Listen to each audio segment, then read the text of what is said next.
Hello and welcome to episode 135 of The Dive Down, a Magic the Gathering podcast focused on the latest decks, trends, and strategies for the casual spike. Now, Stan, I'd like to know what a podcat is. Did you say podcat? A podcat? Meow. Shane, you be the judge. Meow. Meow. I was adjusting something on my desk, so I can't officially weigh in on that. Podcat is this small, adorable pet friend that you have around the house and tells you about movies. They talk about politics, there's jokes, and it's like hanging out with friends. Perfect. So like a Furby. Sounds much better than my actual cat that just kind of poops in a box, but... My name is Stanislav here in Chicago, and with me on the line from Denver, Colorado, it's the cat lover, Shane Beeps. What's up, Stan? Stan, you had quite a weekend. I had a great weekend. I'm glad you had a great weekend. I'm exhausted, my friend. I'm so glad I have you two to lean on for this episode. I'm just going to sit here saying nothing. I'm not going to have a peep. Not one word from me.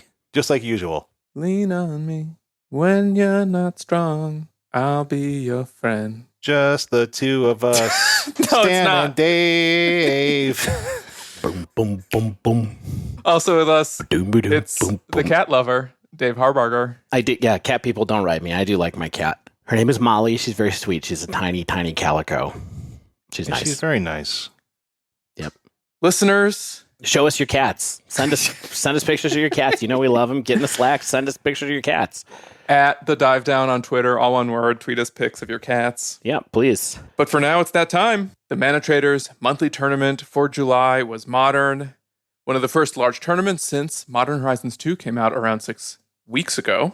And today we're going to talk about the tournament. We'll get a report from one of us that queued for the Swiss. Ooh. That's right. We also thought it would be a nice opportunity to just pull some results in general from as many tournaments as we could, get them into a few pivot tables, see how things are shaking out in Modern right now.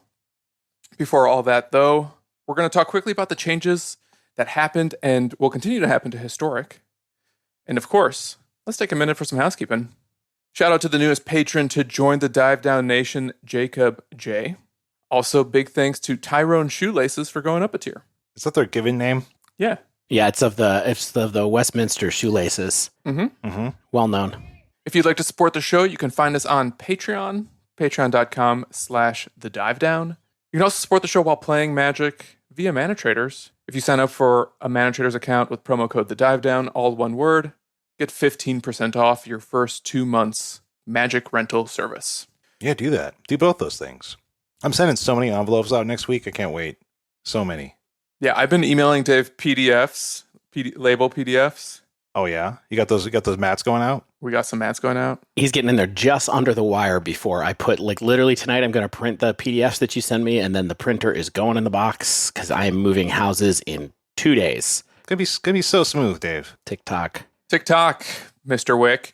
Until then, let's jump over to the news desk. We've got Dave with the breakdown this week. Yeah, the breakdown this week, we're just going to take a couple minutes because I think we're going to have a lot of Modern meta to talk about now to check in on the newest format that we added to the Dive Down Historic. Because guess what? Stuff happened last week. Did you all hear about the stuff that happened last week? I've been keeping up with the news. But for the people who haven't kept up, please, Dave, tell us what happened. Because, I know, but some might not know. Exactly. And so, it was funny that we put out an episode about bannings last week on the same day that there suddenly was going to be a banned and restricted announcement. We didn't know. We get no insider information from WotC. Turned out that BNR didn't have anything to do with Modern, which I think we were all relieved by. But I think that what happened was something that we all knew was going to come eventually, which is Brainstorm was suspended in Historic. Surprise! Yeah, not banned, suspended. Not banned yet. This card is never coming back. Give me my rare wild cards back. Seriously. I think about 4 weeks from now we'll be getting those back. 4 months. I hope it's not that long.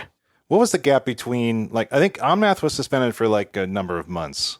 Cool. I could use them. I think I need some new rares to put into my my whatever's left of Phoenix deck. But anyway, so I think that we're not going to go super deep on what the ramifications of Brainstorm being banned in the format are. I think there are a lot of people that have already done this in the last week. We just wanted to mention that, I enjoyed playing Brainstorm the last few months on a personal level in Phoenix. course, in Rogues, in other decks. But bottom line, I'm very glad that Brainstorm is gone for a few reasons. I think that it just turned out that it was too easy to put in too many good decks, and it made too many decks too consistent. And honestly, it made turns take too long. It made my turns take too long. It made my opponent's turns take too long. It just felt onerous to play with, and it was everywhere. Dave, these arguments feel like they could be applied to a number of cards in a variety of formats. This is the worst, though. Like, how many times you have to sit there and think, well, because everybody knows Brainstorm is a big brain card, and so everybody's like, I got to get my Brainstorm right, or it's just going to be over. But Stan, what did you think? What did you think about it? Well, I think that there are also very few cards like Brainstorm in the format for a number of reasons. A, for the reason you described in taking so long to resolve. Expressive Iteration is, I think, the only one that's still in that category. But also, there's just nothing else in the format that comes close to a 1-mana instant speed draw 3. Nothing else can really keep up with that. You mean nothing else comes close to Ancestral Recall? Nothing else does. Yeah, and even in a format like Historic, where everybody was kind of like, Brainstorm, imagine my voice is the upper and lower case typeface tweet thing right now. Brainstorm is not good without fetches. I think deep down everybody knew that wasn't true. Right. That Brainstorm is plenty good with just a few ways to shuffle your deck. And if you look at, the few fetch lands that we do have in Fabled Passage, specifically. Evolving Wilds. Yeah, I think some people kind of play it with Field of Ruin occasionally as well. Stormwing Entity plus Brainstorm, that's a sweet pair. Yeah, another good one that goes with it. The combination of Brainstorm and Faithless Looting, for example, it was plenty powerful. Plenty powerful to be able to do these things. Too powerful. Too powerful. And I think that the main thing I wanted to talk about really quickly, I'm just going to say, I still don't get why the Mystical Archives are legal in Historic. Can I just be totally blunt about this? I think that Wizards of the Coast should have known better about Brainstorm. I know they pre-banned some cards from that, but I think they should have known better. We shouldn't have had to go through this. Was it so bad, though? You just said you liked playing with it. You had fun, even though it took too long to resolve. And Dave, aren't you also... I think you make a compelling argument frequently where you're like, Wizards has to push the boundary like this, has to take chances now and then in order to make formats compelling and to give certain cards a shot let's see how things actually play out. Okay. I think that those are fair things. I will say, with Brainstorm... I love my arguments. I love my own arguments. I love using your words against you. It is fair. Yeah. Here's the thing. Brainstorm is a known quantity, okay? And many of the cards in the Historic Archives are known quantities. Like, either they're cards that we knew were too powerful for other formats, and so we pre-banned them, or they're cards that we knew were going to be powerful going into this in the context of Historic. I'm looking at you, Faithless Looting, since you're basically the last one that's standing at the moment. But I don't know. Maybe I'm just annoyed, but I will say that, yeah, I love playing with it, but I cannot tell you how much my interest in the Historic format has dropped off since the Mystic Archives have been added to the format. I was playing a ton before Strixhaven came out. A ton. And, maybe I'm busy with other life stuff. Maybe Modern is just way more interesting right now, but I haven't opened Arena in two months probably. Dave, your dailies, your gold.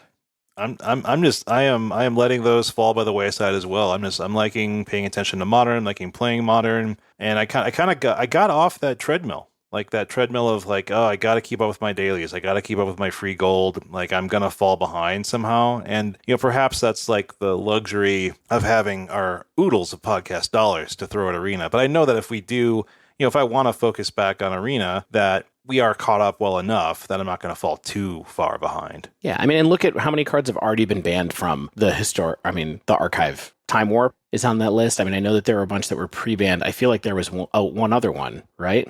Oh, no, they banned Thassa's Oracle instead of banning the Pact. Yes. So it's led to a lot of bannings just like that. And I think there'll be more. Like, I think the short list of Mizzix's Mastery, of Faithless Looting. You have any more that you put on that short list of cards that are probably pushing the power level? Memory Lapse, I think, are the three that are on my mind.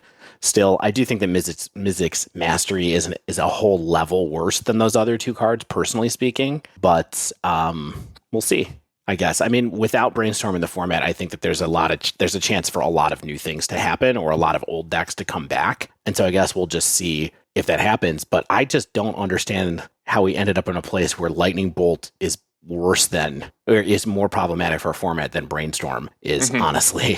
Or like Mizzix Mastery, just like the stuff where it's just like the graveyard strategies, while not, I guess it depends on what you want to define a graveyard strategy. But even some of the ones that are just like reanimating the Praetors or something like that, I think there's a lot of decks that are just doing that and doing it pretty darn well. And every time I face down a deck like that just does it on turn 3 or turn 4, I'm like, well, why is Mizzix Mastery in the format? That seems maybe a little bit too good for Historic. I just miss when Historic really felt like it was about the last like 3 or 4 years of cards. Like before Strixhaven came out, when it was like Arena's Pioneer, you mean? Yes. Yeah, I mean, and I know that Jumpstart made it not about that either. So there's a bunch of weird stuff that happened with Jumpstart, but I felt like maybe it's just because of when I got into the format, but it felt a lot more exciting towards the end of last year or the beginning of this year than it has ever since those cards dropped. And I was excited to play with some of those cards again, because like I'm not going to get to play with Brainstorm in any formats, so. I have good news for you guys. I am here to tell you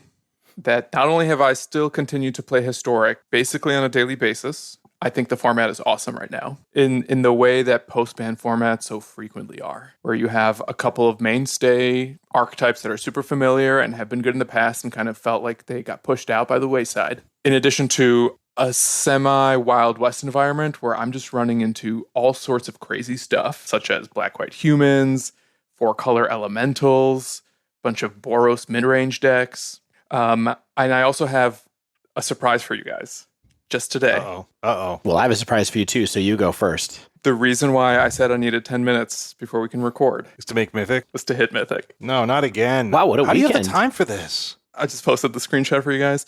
And not only did I hit Mythic, this is the best part. This is the part that you're really going to be proud of. I did it with a brew. Ooh. Okay. In best of 3. It's an Izzet control deck that kind of looks like a shell of Izzet Phoenix, plus some cards from Jeskai Control, Stripping White, a bunch of adventure cards, Bright Dragon, Stormwing Entity, Expressive Iteration, and Prismari Commands, and like Shock and Opt. And I got like an 80% win rate, just climbed up Diamond like crazy. Sweet. Wow, interesting. I'd love to Nice see that work. list. I think we should post that list in the show notes today so that people can see it for sure. Yeah, I think what Stands. I'm going to do now is like post some screenshots and tag Fire Shoes and Arena Decklist and like the President and Library of Congress and try to get it retweeted as often as I can. Oh, yeah, that was definitely a way to do it because, people don't pay attention to our Twitter. This is how you get people to our Twitter. Stan, please tweet it from the Dive Down account. No, I know. It's fine. No, from Stan From Stan, wants that's fine. his impressions. Yeah, Here's- I know. here's He the wants other his thing. own clout. It's not just about my cloud. I looked at the top 8 from an Inside Esports Historic Invitational Qualifier that happened this weekend. I just want to read off these deck lists to you guys and point out Please. the Mystical Archive cards that are still present and just kind of hear your reactions to that. So this is a top 8 and not necessarily who won. I think it's kind of just based on records. Jund Food. Esper Aggro, which the deck list is basically an Insole Artifact deck. Sweet. I kid Surprise. you not. With that new black staff from the D&D set. Man, I really wanted to talk about that on the spoiler episode, and we didn't have time. But I definitely have my eye on it as just a 1 mana like reusable animate thing. It seemed powerful. Yeah, that card's popping up in the Pioneer version of Insole as well. We also got 2 copies of Dragonstorm, Jeskai Control, Colorless Ramp, which is like that Karn, kind of control deck. Green-black Stompy, and then another copy of Jund Food. And among those, the archive cards that I saw in these lists were Abundant Harvest, Doomblade, Faithless Looting, Memory Lapse, Lightning Helix, Day of Judgment, Mizzix Mastery, and Inquisition of Kozilek. Do you feel like other than Mastery and Faithless and Memory Lapse, is the format worse off because we have Abundant Harvest or Doomblade or Helix? Like, aren't some of those archive cards really fun and good additions to the format? They're all good cards. It's just I felt like it made the format suddenly overnight about something different from what it was before. Mhm. And that's part of the thing that bummed me out the most, I think about it. And if you look at this list, these cards are still staples. Inquisition. I mean, Inquisition's maybe borderline-ish for me sometimes, I guess, when I think about it. But these are just all really good cards. So the one that worries me the most is Mizzix Mastery, because I just think it leads to like really broken stuff happening. So that's probably the one that I would expect to go at some point in the future, and I guess we'll see what happens from there. But I can tell you one thing. In Chapter 2 of the breakdown here, I don't think this is going to matter for very long. Because unfortunately, what is about to happen is another huge drop, I think, is about to happen that's going to really affect Historic. And boy, do I have thoughts about this. Because speaking of totally messing things up like Historic and announcements, Wizards accidentally posted a page announcing a new product for Arena about a week before they were supposed to announce it. So people got screen grabs of a page that's now down for a product called Historic Horizons. I don't really want to talk about leaks that much, but this was a leak by them, so I feel a little bit better about it. Now, Stan, the other thing of this is that if you search for Historic Horizons on Google, you get the Wizards page with the intro copy as a result on Google. It's the number 3 result below 2 people who wrote about the leak. Stan, you work on the internet. I use the tools of the internet every day. Shouldn't this be set up as a no index, no follow right now so that it doesn't show up in search engines? Or is there some reason that they're doing that to get so that it's searchable immediately? You know what that tells me is that the Wizards website has this incredible domain authority, and Google is just constantly crawling their sites and updating their sitemap, because if they actually launched this page and then took it down within minutes, there's no reason it should already be indexed. Mm-hmm. So really, really powerful tool that wizards.com is. But shouldn't they have gone back and tagged it and said, we don't want this indexed anymore? I mean, yeah, I think they could have gone into their Google Search Console account and tried to de-index the page there. This is what you do with announcements that go sideways, guys. They don't have me on their digital marketing team. I applied. They didn't even call back. I don't think they even opened up my resume. Wizards, call Stan if you want to learn about this kind of stuff. Stan is the perfect combination of digital content understanding and PR background. Please get at him. And love of magic, most important. Yeah, love of magic too, of course. So look, the key thing about this is that it says hundreds of cards. It's going to add hundreds of cards to the formats through the Jumpstart lens from Modern Horizons MH2 and more, including 31 digital-only cards. That sentence is so freaking terrifying to me because every individual clause of that sentence is scary. So let's break it down for a minute. The first clause of that sentence, hundreds of cards. It's going to have a massive impact. Okay, I thought about this a little bit more, and it doesn't say anywhere that it's hundreds of cards that are new to Historic. It says that it's hundreds of cards that are going to be in Jumpstart. So I think that one is a little bit less scary than it was to me when I first read it and was like, oh my God, they're adding 2 or 3. They're going to add another full set to Historic. They may, but it's not a guarantee, I think. There might be cards that are from current sets that are in these Jumpstart bundles or whatever they call them, the theme packs. So, okay, we're going to turn the anxiety on that one down a little bit. Cards from Modern Horizons. Too late. I can turn my anxiety down. Is yours up? It doesn't go back down? I'm up here, Dave. So, cards from Modern Horizon and Modern Horizon 2. It makes me feel like these cards are going to be super powerful, and you'll need to get them as well. Like, I feel like there's going to be tons of must-gets. Yeah, still can't have Lightning Bolt because that's not in Modern Horizons. But, like, what are we talking about here from this? I mean, are we talking about Seasoned Pyromancer, which is like a card that is very good but doesn't really scare me that much? Or are we talking about Force of Negation? Are we talking about Unholy Heat? Are we talking about Dragon's Rage Channeler? Do you want to play against Dragon's Rage Channeler in Historic? Sure. Probably not. Do you? Do you? Well, just think of the list of bangers like Ren and 6. Are we going to put Ren and 6 into Historic? Like, Dave, we're getting 31 digital only cards. We're getting Ren and 7, my friend. Oh, okay, we'll get to that in a minute. Ren and 6. But that's my last one. But Stan, what do you guys think about this Modern Horizons angle? If we look at the track record of Modern Horizons cards that have entered Historic, because that has happened through Historic anthologies, and Abundant Harvest was in the archive, it's always the bottom of the barrel. So that's why I think, your clause about, hundreds of cards not being something we need to panic over is very apt. But on top of that, I think we'll probably have a lot of nothing. And then, a handful, 5 to 10 cards that are in fact quite good. And maybe that's okay. Yeah, but it does worry me. That they're going to put something in that really throws things off. We're going to get All right, I'll stop wildly speculating about these, but that is kind of like, okay, these are really highly powerful cards coming into the format if they're picking from those two sets, because we've seen what kind of impact they have on sets like Modern itself. Next up, it's a Jumpstart set. Does everybody remember how it went with Jumpstart last year?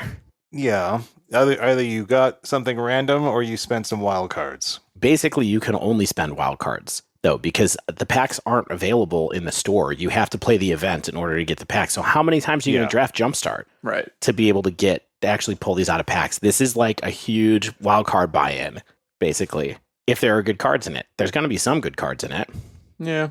I mean, this is the way that Wizards makes people or incentivizes people spending money, right? Like if for print it's Modern Horizons and for digital it's Historic Horizons. That's the name of the game, right? Is make people spend their money to keep up with the format. Yeah, but this is even one worse, right? Because you can't go and buy 45 packs of Jumpstart. Yeah, you got to buy 45 packs of something else and then get the wild cards cards and then do it. So, like, what are we doing? And then the last one is digital-only cards. Digital-only cards. Now, I did 31, which is interesting. That's like so specific.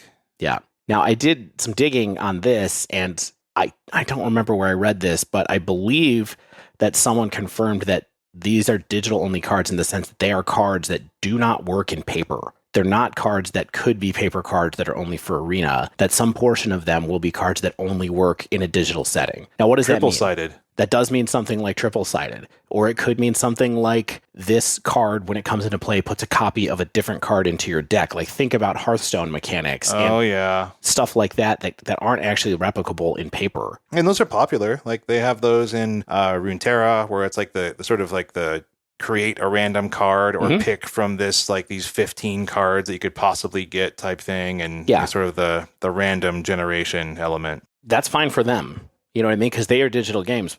The thing that really, really makes me sad about this is that I've been someone who has long been hoping that they were going to bring Historic to paper. And now if there's 31 cards, guaranteed a few of them will be good that are not possibly brought to paper. It means that Historic is not coming to paper, most likely. And now we don't have any middle format. Pioneer's Effect is kind of dying. Although if you look at Twitter and see the results of the challenges, the people who are into Pioneer are still pretty into it. So maybe that's what it is. But I was hopeful that Historic would be kind of like the middle school sized paper format. And this makes me think there's just no way that's going to be the case. And we're brainstorming a little bit about what could be in these digital cards, like how different they will be from like a paper equivalent, and also like their power level. But I think what you're saying, Dave, to the point is that if you literally cannot play the format in paper, then it's not going to be something that is possible to ever do, right? And that's definitely an issue, I think, both for the format, but also for WotC, because they are kind of saying we are putting all of our efforts into this digital platform, and we're not going to have the equivalent of that format in paper. And I think it's actually maybe leaving something on the table potentially, because then you're just saying we're never going to be able to replicate this Arena format in paper like you can with Standard or like you can with Draft. Yeah, bums me out, to be honest, because I think I have thought for a while at different points in time that Historic is pretty fun, even though the list is super random. But all they need to do is print a set that has all these random cards in it, and then there you go. You say it's these sets plus this, and now we know what the Historic list is. But yeah, it makes me worried. Like, I thought that maybe we were going to get Historic to a good place with Brainstorm gone, but now I feel like, this set is supposed to come out on August 12th or something like that. It's coming soon. It's going to be another massive upheaval. Maybe we'll get Upheaval, because that was a Modern Horizons card. Mm-hmm. Perfect. I mean, we have a couple choices here, right? Like, we can either choose to continue to try to be excited about Historic, and I think it's interesting. Like, Historic filled an interesting void that we had in like our enjoyment of Modern, perhaps. Like, I think we were like, yeah, like Modern's cool and stuff like that, but it feels pretty samey and it's been pretty stable. And then we had Modern Horizons 2 to sort of rekindle all of our interest and listener interest and streamer interest and everything in the format, right? And now we can choose to be excited about Historic getting a similar influx of cards, right? And sort of try to ignore the economic impact of the digital black box of Arena. Like, it's pretty tempting to say, like, yeah, sure, we spent hundreds of dollars on Horizons 2 cards, But if we really wanted to, we could get, 70% of that back out pretty easily. But it's not the case with Arena, and that always feels kind of captive, and it always feels like kind of a bummer. Yeah, I mean, I'm down for giving it a try if it's good. I think it's important to recognize that part of Magic is going to be digital going forward. And so I'll definitely be keeping an eye on it. And I wouldn't be surprised if I find my way into 1 or 2 decks in this new era that comes after this. But it does seem like it's a lot of change and a lot of upheaval to get there, I feel like. And I'm bummed it's not that there's never going to be like a GP for Historic where we can be like, okay, everybody's had fun with this on Arena for a long time. Now let's see all these Muxus decks. Guys? Never say never. Yeah. For real. Not only because these digital-only cards have to be good enough that people want to play them. There's already digital-only cards on Arena that just play because they're like intro pack quality cards. Yeah, there's a couple that might see play, but they also function like normal Magic cards. Like they function like paper Magic cards. So, and how do we know that these ones won't? I read a tweet from somebody that had a source. Like this is more rumor than anything else, but I think that this is them dabbling with more digitally based mechanics. Mm-hmm. The last thing I'll say about why we should never say never is the fact that Arena's on our phones and you can play it on tablets or any room with Wi-Fi. Maybe there's a future where we have a digital room at GPs where you can play Arena against people on your phone or like a computer that you bring with you, or maybe they have stations for PCs that you just log into your account. That is the way a lot of other games work when they have gatherings or cons around them, and there's no reason that couldn't happen here. You're right, for sure. It'll be like an internet cafe. Yeah. You guys remember internet cafes? Yeah, I wasn't allowed to go to those because one time my parents picked me up and the things they saw was crazy. Was it clove cigarettes? Is that what they saw? Yeah, it was like clove cigarettes, and I was 13 or 14, and they're like, Stan, you are never going back. Those are the days when you were allowed to smoke cigarettes indoors as well. All right. Well, I felt cool. If you guys ever want to hear what I sound like when I'm mad, like this is what I sound like when I'm mad, which is pretty much the same thing as I sound like when I'm not mad, but just a little bit faster talking. But There's been a few times when I've wondered if Dave's mad at me. But like this Historic thing does have me a little bit more down on it than up on it, but I like Arena as a client, and so I'm definitely gonna keep trying to get into it. And Stan, you say the format's good right now, so maybe once my life gets settled down a little bit, I'll be able to hop back on a little bit more concertedly. But that's it. That's the news for Historic this week. Let us know what you're all thinking about Historic if you have a chance. We'd love to hear where everybody's at the moment, and I think Modern is so interesting and shaking out right now that we'll be spending a good amount of time on that over the upcoming weeks. But you never know. We'll probably do some kind of spoiler app around this Horizon set whenever it comes out, this Historic Horizon set, just to capture the highlights because we love spoiler apps. Mm-hmm. But now we're going to hop over to talking about the continuing shakeups and large tournament that happened this weekend for Modern. By our sponsors, ManaTraders, their excellent series of events. And we're going to get a live on-the-ground story from one of us. Stay tuned.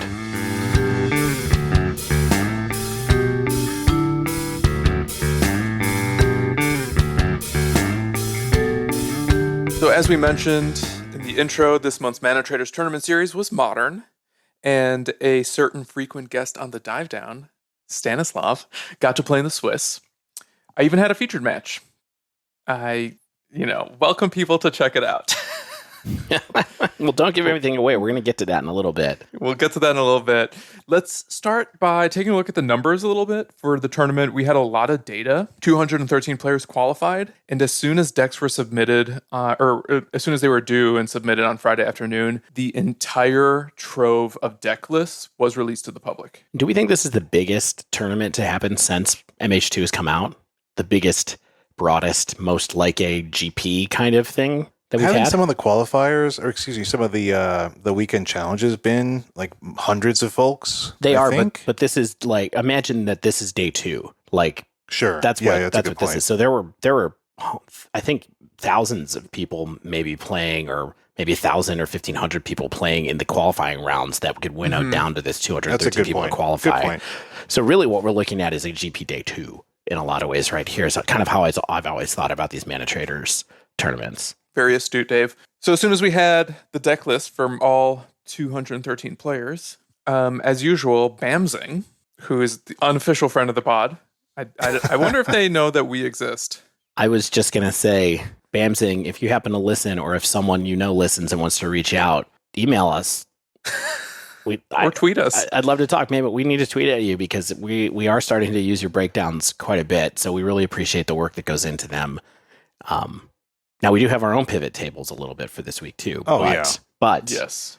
We appreciate the starting point. It's a team effort for sure. And Bamzing's on the team. Yeah. Bamzing doesn't know it. That's right. Leadoff hitter. So with Bamzing's help, we basically made a list of every deck type in the tournament. And we have a little pie chart. So let's talk about some of the biggest slices of that pie. And maybe really highlight the decks that had at least 3 copies, because there's a good number of those. The biggest chunk with 30 decks, mono white hammer. Yep. It's interesting, Stan. You mentioned earlier in the intro to the episode, this is kind of like a data-driven, data-focused episode, especially in the dive-down section. And folks, remember what Stan's saying in this ManaTraders breakdown, as we'll talk about kind of a larger modern breakdown later on and see how closely they may match up or diverge. Very cool. Yeah, hammer 13.5% of the field in the Swiss. So pretty big. Huge, but not the hugest that we've seen. You know, generally the top deck is around 10 to 12 to 13% we found. And then when we start to feel like things are scary, that's when we start to see things that are like 19, 18%, right? Like, so hammer's big, not scary big yet. Yeah. You know, about half of that. So the next biggest chunk was Is It Tempo, the blue-red Murktide deck. 16 copies, 7%. Pretty big drop off. Yeah. Probably not surprising, though, that these are, in the top decks for the weekend. I think we could have all anticipated that. This third place by popularity deck is a little bit of a surprise for me, even though I've been talking about how good it is. I didn't know quite how popular it was, and that's Grieving End, 14 copies, 6%. Now, it is a tie, by the way, before we say that. There's 2 decks at 6.3%. It's Grieving End and Teamer Footfalls are both. So our Cascade decks. Cascade, right, basically. Decks. Yeah. And if you add them together, it's 28. It's almost the same amount. I know they're different decks. Don't email me. But they're, Cascade decks would be 28. So it would be almost the same as Hammer. So 12%. Yeah, 12.6. So Stan, just for the listener's sake, of course, not for mine, Grieving End is literally just Living End, but with grief. Yeah, and I also have noticed that there's some subtleties in there as well. Like, because why not play pitch cards when you're going to get them back with Living End? Totally. I think I faced down Solitudes in that deck. It's just a lot of free spells and then a lot of cyclers and Living End. So Teamer Footfalls, which is the deck that I played after that. And then 11 copies, 5%, Grixis, Darcy. So this is like a Grixis Luris deck with Dragon Rage Channeler, Snapcaster Mage, and Ragavan. Yeah, this one was a surprise to me because I feel like a week and a half ago or so, this deck was kind of not on the map, but it makes a lot of sense once you look at the deck list, I think. Yeah, it's interesting. This, because I was going through all of the challenges and prelims, it's funny that the Grixis Luris deck has been creeping up more in the prelims than it has been in the challenges. And now I think we're starting to see it in the challenges as well. I think there's like a breaking news of like the super qualifier event that took place, or super challenge or something like that. And I think there's a lot of Grixis Luris in that top 8, especially. So it's definitely an up and comer. And I don't know if you all knew the deck list or have seen the deck list, but the blue splash seems pretty light, right? Like it's like a Rakdos list with like maybe like a seal of removal and like some snaps and stuff like that, typically, right? Expressive Iteration. Yeah. Known good card. Almost as good as Brainstorm. Seems to be that way given how many pieces are playing. I think I've seen Expressive Iteration in Legacy recently, which is a little bit of a surprise to me too. I believe it. All right. 11 copies, Red Black Darcy, 3%. Oh, no, I'm sorry. I missed one. 11 copies is Mill with 3.6% of the field. So Blue Black Mill. After that, 8 copies, Red Black Darcy, so Rakdos Luris. And then next after this Grixis Darcy deck, 8 copies was Blue Black Mill, 3.6%. Yeah, we spent a lot of time talking about this deck last week. It's really on the upswing. It's good. It's good enough to be the sixth meta deck in a Grand Prix Day 2. I mean, it does a couple of things, right? Where just like it has its own game plan that is effective by and large in its lonesome, and then it completely hoses Hammer, which is the top tier deck. Why does it hose Hammer so much? Just for someone to tell someone that might not know. The CMC is of Mono White Hammer is so low that the new spell Tasha's Hideous Laughter on average will hit like 32 cards. Right, and that's the main reason. But it also has a lot of removal that hits Hammer stuff too, right? Exactly. It's just like it's Hammer. Like when I'm playing Hammer. And I played it this week in paper, went to a store for the first time since last February, and it ruled. Yeah. I faced down a 4-color control deck, and let me tell you what, I don't like also Dimir Rogues, which is sort of a mill-ish deck. And let me tell you what, I don't like playing against Draw on the Lock. I don't like playing against counter spells. Right. All that kind of stuff is not fun. For you.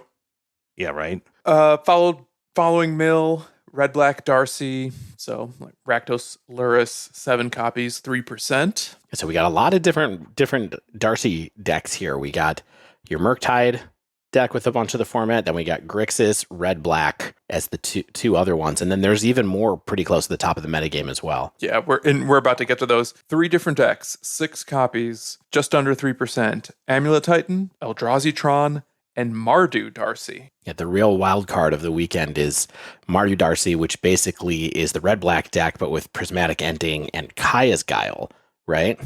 Mostly, and maybe some paths, but that's kind of it. Yeah. So are we just full on? I mean, I know that we're emulating another person's sort of spreadsheet. Are you just full on calling these Darcy lists now? They're no longer Luris lists. This is not Mardu Luris. This is Mardu Dragon's Rage Channeler. Truth be told, can I be honest with you guys? Yeah, please. My 2 best friends. I demand honesty. I sort of hate that name, Darcy, for Dragon's Rage Channeler. You guys gave me a bunch of garbage a couple of weeks ago because I wouldn't call it Darcy on a show. It was just funny because you weren't. It's funny because you weren't, Dave. And now I switched because I thought you guys thought it was fine. I hate it. I hate it too. Mostly because I had a... Sorry, Spike. Mostly because I had someone broke my heart whose name was Darcy when I was 10. I mean, I like DRC. It's like it splits the difference. Yeah, it's DRC. All right, fine. From now on, the dive down, we'll call it DRC. But anyway, this list that Stan just finished reading comprises, just so everybody is tracking along at home, comprises just about 50% of the metagame. FYI, it's just a little more than 50% of the decks. You mean like this red-black DRC core? No, all of the like where we just stopped reading deck lists, starting from Mono White Hammer down to where we just got to with the 3 decks that had 6 copies in the metagame. That's about 50% of the decks that were totally in there. So in some ways, I would love to point out really quickly that we've used this cutoff before to say like, hey, how do we feel about a metagame depending on how many decks have snuck into, there's a couple different heuristics that we kind of use, right? Like one is how many decks have snuck into the top half of the metagame in a qualified kind of state like this, like a day 2 or something like that.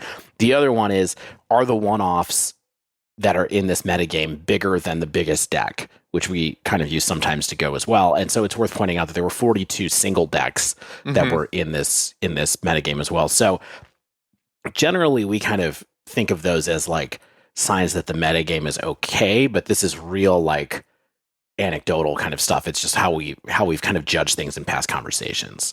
So there's a lot of decks in this top 50%. By my count, there's 1, 2, 3, 4, 5. There's 10 different decks in the top 50% of the metagame, although they do kind of fold into each other if you don't watch out for it. I just want to mention this Mardu Darcy deck. It's been championed pretty heavily by Zach Allen. Mm-hmm. And the argument that Zach was making was red-black game 1 is really strong against Hammer. But games 2 and 3 post-board, Hammer can bring in Sanctifier Anvek, which absolutely hoses Rakdos decks, period. And the idea with going Mardu, and maybe this is also true of the Grixis decks, is that you can play interaction, either seal removal or prismatic ending, that can then deal with Sanctifier and Vec and sort of clear the way for, a big swing from a Croak set or a couple channelers or whatever.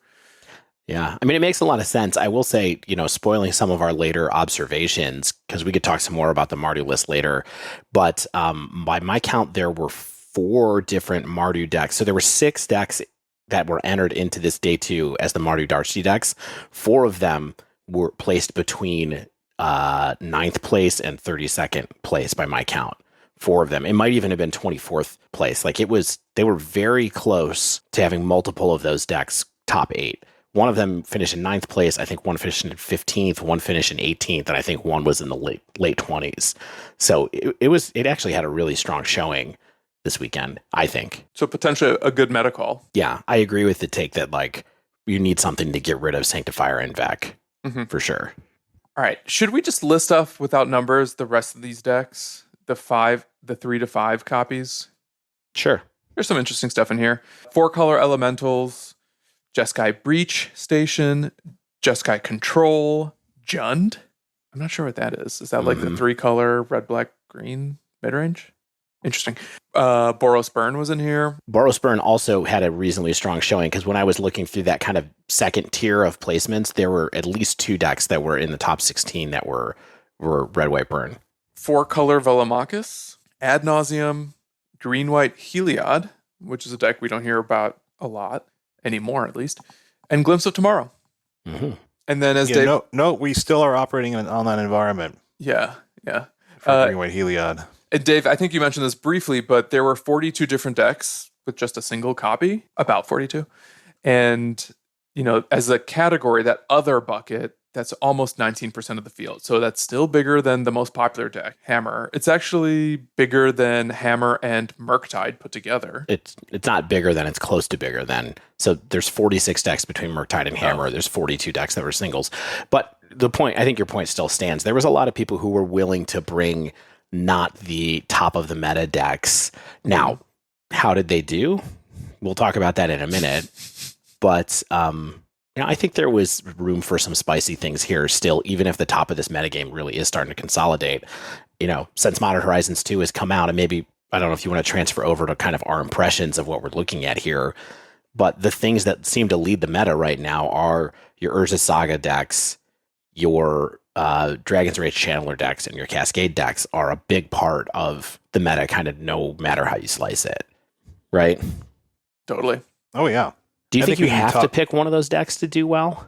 Or do you think that there's... this metagame would show me that there's room for a lot of other decks to at least be considered to be played. The results, I think, were pretty heavily leaning towards a lot of these decks, but...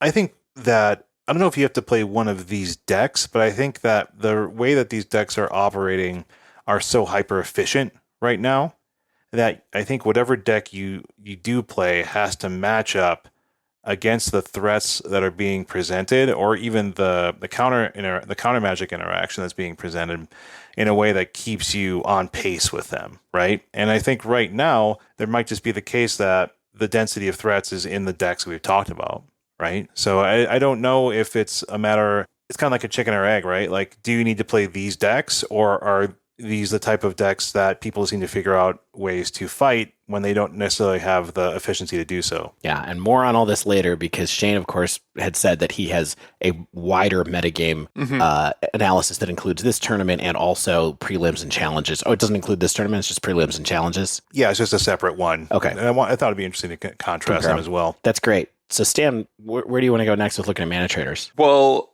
we have the top 8 and we know who the winner is. I did have one last thought for your question about whether or not these are the decks we need to play. I think it's a very proactive and low to the ground strategy, even among the controlling decks. And I think if you look at things like Is It Tempo, all of their interaction is still 2 or 3 mana. And I think there isn't a lot of room for, like Cryptic Command decks right now or beyond that. One of the prominent decks is running Cryptic Command, though, yeah? Right, but it's not a Cryptic Command deck. It's just that Footfalls, you need to have like a lot of high CMC interaction. And Cryptic Command isn't like one of the strongest cards in that deck by any means. Okay.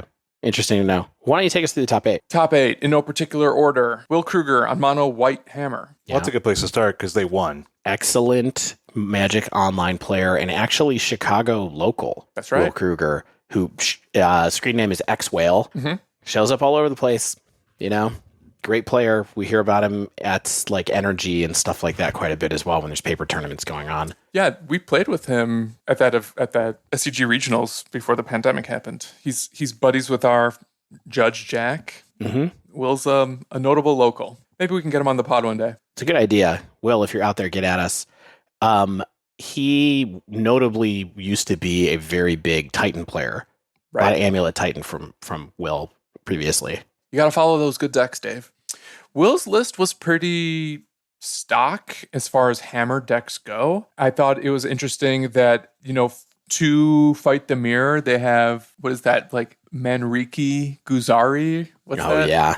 Interesting that's popping up. What's that card called? It's what it called. It's an equipment that, like, when you can tap the creature it's equipped to destroy another equipment. Right. Exactly.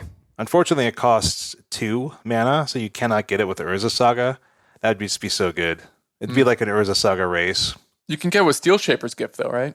Oh, you can, my friend. Which is still just like a 1 or 2 of, and you can also get it with Stoneforge. Yes, that's important. Will also posted on their Twitter a cool little document kind of describing his thought process on the construction of Hammer right now. So I think if you want to see someone else's insights on how they think about Hammer and building it and what cards they're liking in it, you could do worse than checking out their tweets. Yeah, and I believe what their Twitter is it literally X Whale? I think so. No, it's Will_Kruger, Krueger. Yeah.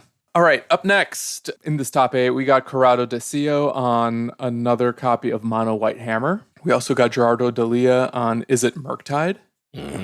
Cole Duster on Grixis Lyris. We had Nicole de Prada Ferrao. I apologize, I'm not exactly sure how to pronounce that last name, but they played Dredge. They just sort of snuck in, like stealing someone else's top 8 seat on Dredge here? Maybe. Or maybe they did well. I think they were the only Dredge player in the tournament. Yes, they were the only Dredge player in the tournament. So when I was talking about one-ofs that did well, turns out Dredge managed to get there even against a field full of Sanctifier and Vex somehow. Not sure if they just dodged them or what, but the one interesting thing that I thought was super interesting about Nicola's build is that they were running 3 Burning Inquiry, which is a card that I don't think I've remembered ever seeing in Dredge, but interesting kind of way to go to get some extra discard, even though it's random. It is powerful in that way. It's kind of, it throws 3 cards in the bin on turn 1, and it has the extra benefit of potentially nerfing your opponent if they mull hard into a sideboard card in post games. It's smart. Also interesting on this is not the 4-color build splashing white for Thrilling Discovery. It's just the Cathartic Reunion and 3 Burning Inquiries and the Shriek Horns to kind of get this thing going. They're leaning pretty hard on like that mid game of Ox of Agonis. It looks like there's 3 Ox, only 1 Conflagrate. I like the inclusion of Dark Blast here because of the X1s that are in the format. It's a good way to hit a creature with an instant speed and get your Dredge engine online as early as turn 1, and then on turn 2 you're untapping to dredge that Dark Blast. There's a lot of little things. I'm surprised there's only 1, honestly. Dark Blast. It's the kind of thing I would maybe want even more of, or access to more than 1, but only 1 in the 75 here. Yeah, I've seen those generally in the past when people have decided Dark Blast was good. They've done 1 in the main and 1 or 2 in the side, but maybe there's just not space right now. All right, moving on. Julian Jakobovitz on Black White Hammer. So this is basically exactly like Mono White Hammer, except they have 4 Thoughtseizes in the sideboard and no other black cards. Somewhat common variation of the Hammer decks recently, at least. I don't know if people have been doing it as much. This is another well-known Magic Online grinder. I think this is Juju Bean 2004 is their screen name. And they do quite well, quite often on lots of different events. Another notable include in their sideboard was a single copy of Cauldron Complete. They stated in their Twitter that they brought it in literally every matchup.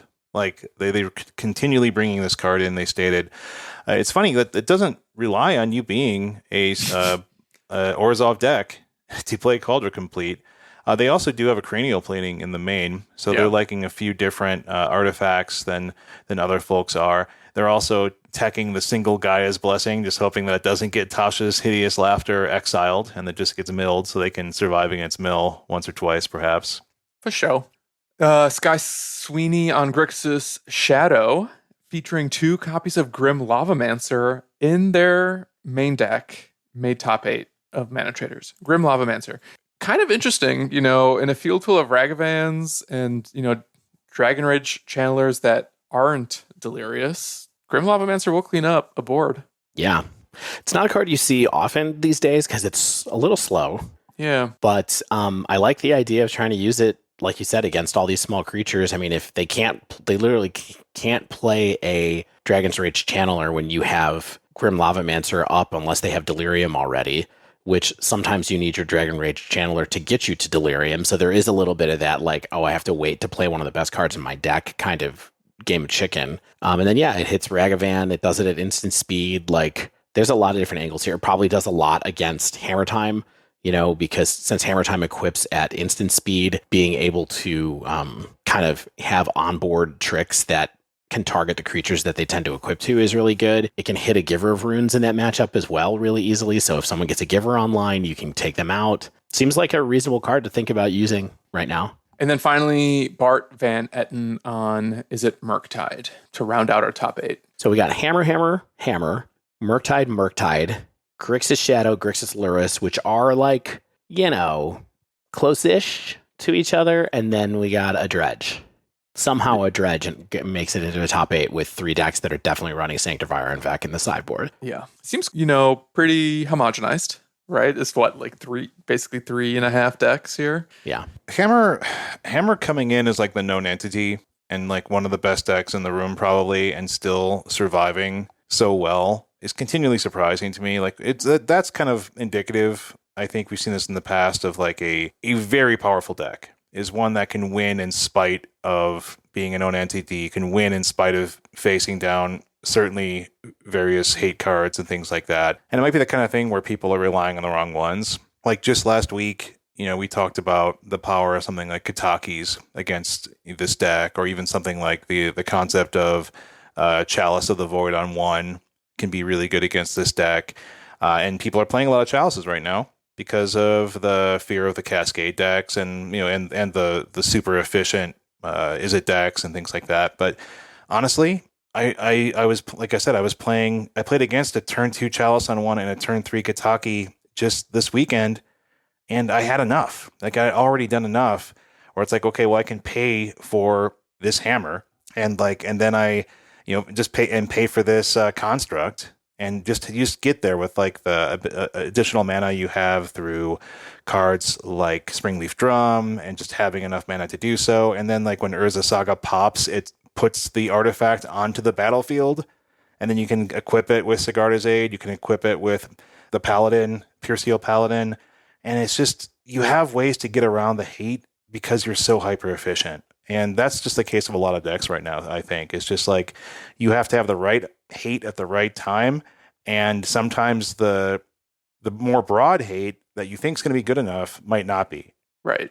Speaking of hate, I'd love to take a second to talk about what hate we do think is most effective, because I don't think it's like Abrade and Disenchant. I don't think you can 1-for-1 with Hammer because of Lurrus and because of Urza Saga and Stoneforge. Like they can just grind forever and really continue to pose huge threat in the mid to late game. Yeah, I mean, if we're on the topic, like I've sort of come around to just being like, if you have Wraths, I'm not happy. Yeah. If you have Wraths, I can't really play around them. I'm not going to get a lot of value off of my Lurrus either, because you're going to have removal, saved up because you 3-for-1 me or 4-for-1 me. Like I got Wear-Teared a couple times against like a 4-color control deck. That was brutal. Like they had the 2-for-1s against me. Right. And those are the kind of the cards that I think a control deck, while of course typically playing on the back foot and not being as efficient as some of these other decks, I think we saw it with someone like with Gabe Nassif, right? He was playing sweepers again, and they can get the job done. Mm-hmm. I think those 2-for-1s and or better are really important here. Like, I think it's cards like Ancient Grudge and Force of Vigor and Engineered Explosives that are really going to carry you, and maybe K-Command for that matter, because that can tag a creature and an artifact.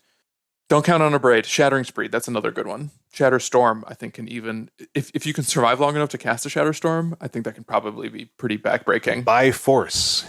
By force, yeah. If you want that budget. It also seems like K-Command is doing pretty well as well right now. I mean, that's part of the reason that these Grixis decks, I think, are around, is because they can run K-Command. They can run with Snapcaster Mage sometimes, and so you really get like 2-for-1s out of that a good amount of the time. So I think you're right that there's, even with a card like Esper Sentinel, which helps a little bit with card advantage in Hammer, you're still kind of susceptible to 2-for-1s because of just the way that the deck works. There's a lot of cards that are enablers in here that if you can get their payoff, maybe they go off the rails a little bit, but it doesn't seem to be stopping the momentum completely at all.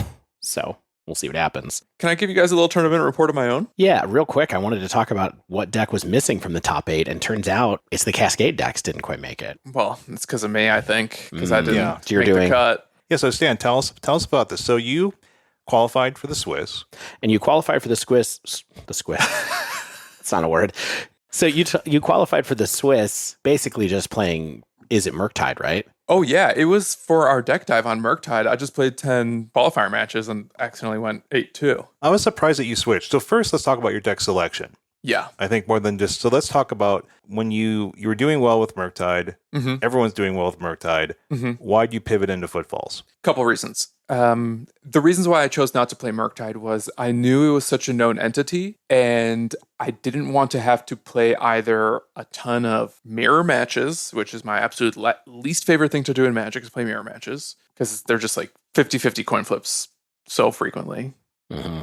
And really benefit the person who practiced the mirror as often as possible, and I just did not have time to do that. And also, I thought that maybe people were starting to get wise to the type of hate that would be effective against it. So there's that. Let's speak to that really fast. What hate do you think is good against Is It Murktide after playing with it for so much? I think certain types of graveyard hate and anti-counter cards. I knew there was going to be either a lot of blue decks in general, and I just didn't want to have to play a bunch of counter wars with like Fluster Storms and Mystical Disputes and Spell Pierces.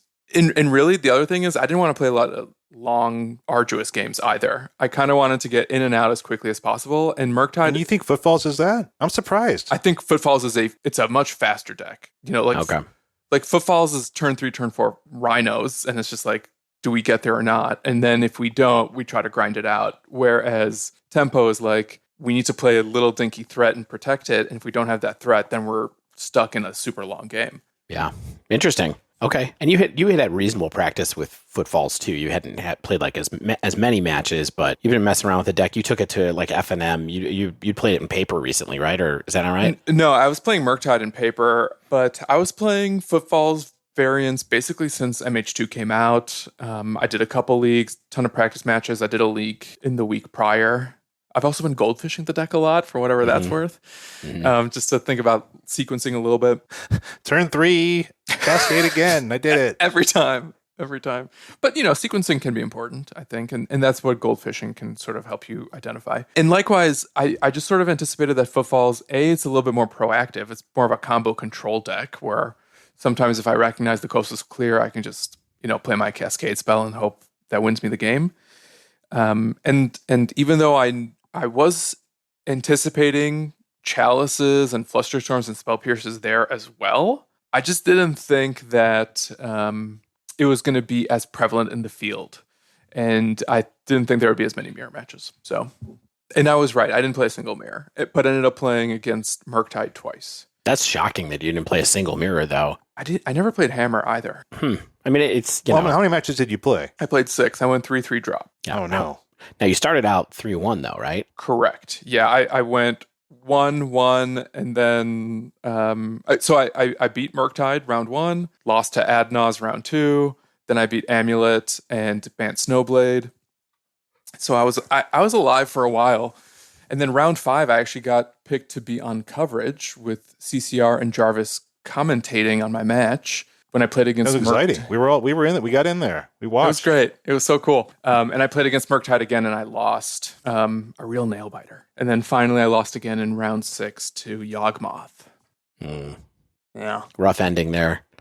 Magic is hard. Yeah, playing on coverage is also really hard.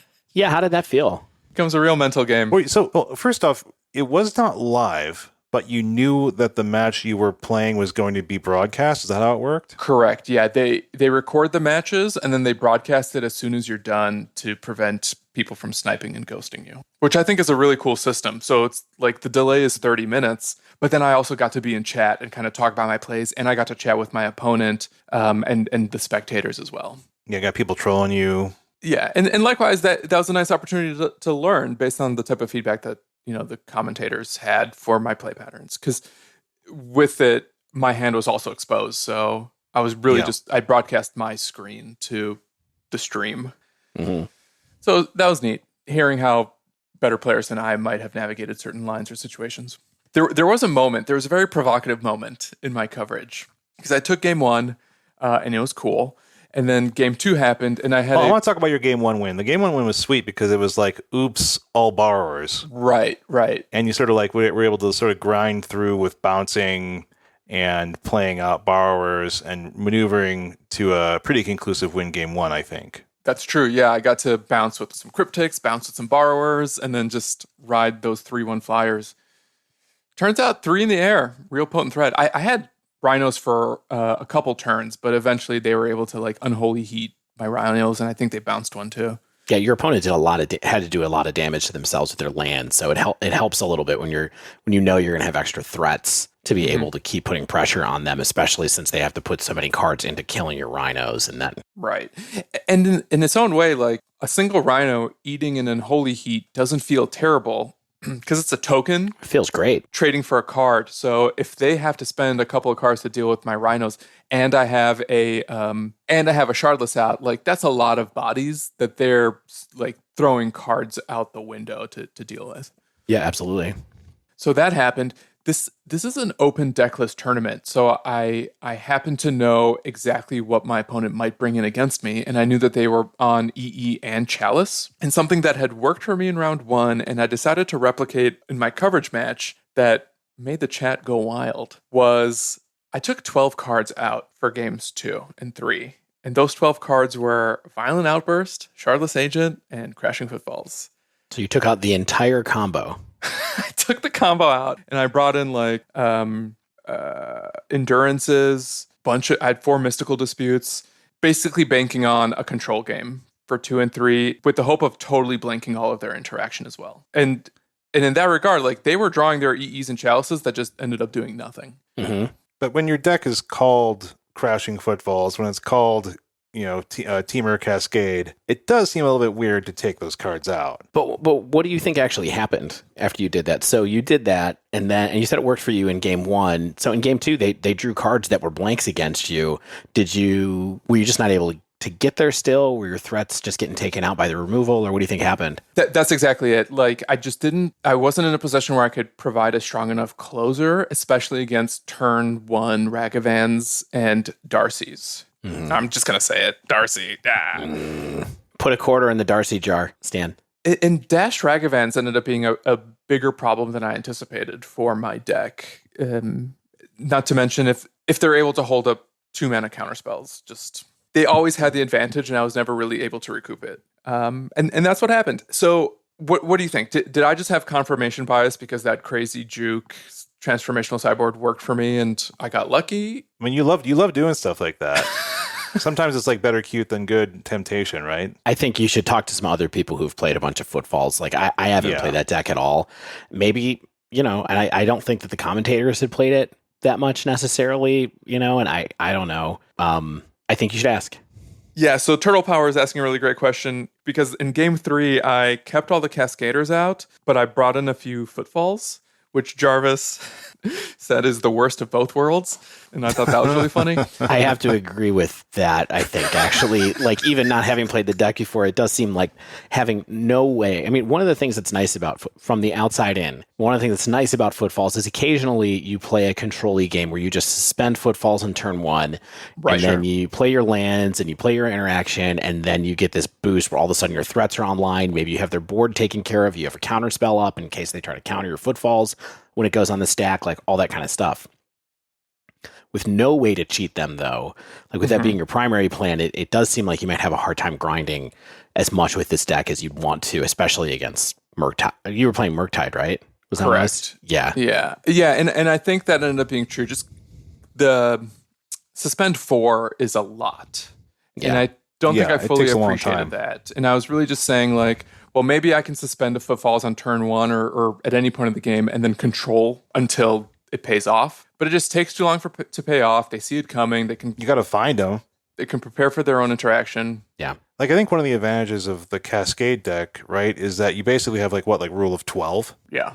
Sometimes more. And it's like, I know that whenever I cast any of these spells, I'm getting Crashing Footfalls. Yeah. And so you don't have to like rely on drawing 1, 2, 3 of them to present enough threats of Rhino threats to close a game down, right? Because you just sort of keep drawing your Cascade spells.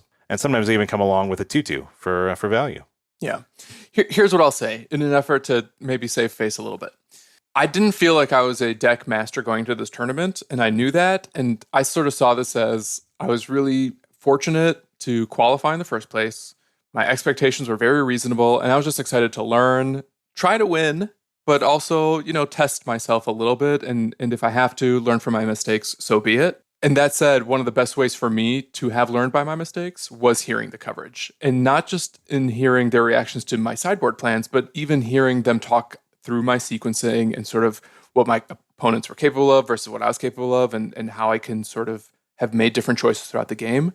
So I learned a lot, not just from playing the deck, but also hearing people talk about my play. And in that regard, being on coverage, even though losing doesn't feel good, certainly while people are watching, there's still more opportunities to win in the future, and I think I'm going to be a little better at this deck moving forward. I don't think you should have any shame about anything that happened there. It's really hard to play when you know people are watching. Number one, by itself, that's hard. I mean, every time that I've played there's very few times where I've played against a pro player or where I knew that I was on stream with somebody where I felt like super comfortable when I was doing it. And like people make mistakes, and especially sideboarding in competitive environments like this is hard. And you're you're trying to come up with a plan. And like you said, like, you're not a deck master, you're not a day 2 tournament master either, you know what I mean? So it's like, it takes time to get that kind of stuff on those reps under your belts, and then to know that there are people there that are like talking about it at the same time is extremely unnerving. I could just imagine myself getting a situation like this and just like F6ing through a turn, which I do with frightening frequency on Magic Online, and just imagine that on coverage. So I don't think you should feel bad about anything that happened there. I think you should feel proud of what you did. Oh, yeah, for sure. Yeah, great job, Stan. Sideboarding is exceptionally challenging. It's one of the things that I find challenging is that modern decks are so tuned now in terms of how they're built. When I'm trying to figure out what do I take out of that game plan to bring in 4 or 5, maybe 6 sideboard cards, it's just like, well, this is really challenging. Yeah. What is the least valuable card in this matchup? And it's just so easy to blow it and to feel like, and you like, either you forget something that's like, oh, this would have been great. Or it's like, well, I took out something that I actually needed, never take out the Shadow Spear, right? And you learn that after making a mistake once or twice, where you're like, oh, I need that trample really badly. What I learned was never take out your 1-ofs, and also never take out your 12-ofs. What if you have a Pithing Needle and they don't have anything to Pithing Needle, Stan? Then you can take it out. Yeah, what? But great work. It was great to see you on stream. It was great to, we got some reps, and it was great to experience that through you. Magic is fun. All right. Anybody have anything else to say about the ManaTraders tournament, or should we go on to Shane's broader evaluation of the other Thanks, stuff? ManaTraders. Yes. Thank you for putting these cool really, tournaments they're on. free. Yes. They don't charge anything for them. They're free and they have prizes. That's amazing. Do it. And then if you need to subscribe, use our coupon code, TheDiveDown2021, because you get more money when you win. All right. So as we mentioned, I thought I think it's about time for us to take a mathematical look. We haven't done this yet. since Modern Horizons 2 has dropped. Let's take a math look, or at least maybe a pivot table look, at what the post Modern Horizons 2 metagame is actually looking like recently. And by recently, I meant I did the last 3 weeks. And I think there's maybe 6 weeks since Horizons 2 dropped, more or less. Because early on, we saw a number of these powerful decks get tested and start winning. Asmo, Vengevine, Hollow One, Hardened Scales, the Cascade decks, these Izzet variants, Amulet Titan, all kind of stuff. But the last few weeks have really shown us how the format has started consolidating around what these powerful and popular decks in the meta truly are. Totally agree. I think you need those, especially with a set as big and impactful as Modern Horizons. You need those first initial weeks to test and brew and kind of see the potential and see what's better than it looks or what's worse than it looks. But really in these last 3 weeks, when we look, as we started looking at results and in our breakdowns, like it's a lot of consistency. And we're starting to recognize these decks and the tech. And we're even starting to recognize the tech that people bring in against the decks that have been successful in the last couple of weeks. So I think this is a really good sample size rather than just like casting a super wide net where the data might be a little bit muddier because of that early brewing that happened immediately after the release. Yeah, we have plenty of decks. And so the way I generated the report is I ran all the 3-1 or better decks from the prelims and all of the top 32 decks from the challenges over those last 3 weeks.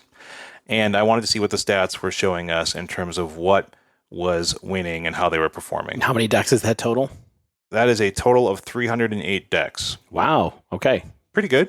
Pretty good. Yeah, that's a reasonable size sample for sure. And you might be kind of like, top 32, that's kind of a big number of decks. Like I cut it a few different ways. Like I was like, what does the top 16 look like across all these, not the top 32? And what about not the challenges? Or what about the challenges and not the prelims? And pretty much all sorted out the same way. There's maybe a few percentage point differences between the two, but I think looking at all of them is kind of the competitive Magic Online meta. And let's look at it. So, Stan read some numbers early on. I don't want to necessarily bore you with numbers, but there are fewer of them here because there's more of a consolidation than we saw even in the ManaTraders event. And HammerTime's up top with 16% of the meta, so it's very close to what we saw in ManaTraders. Izzet Tempo, however, up next with 14.3.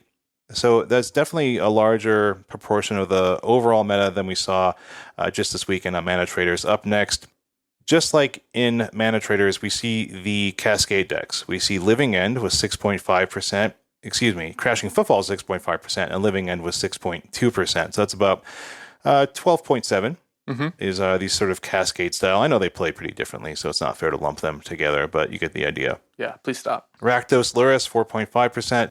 Here's where it starts getting interesting. Okay, these are all those first 5 are decks that we've known and talked about, and it's about 50% of the meta.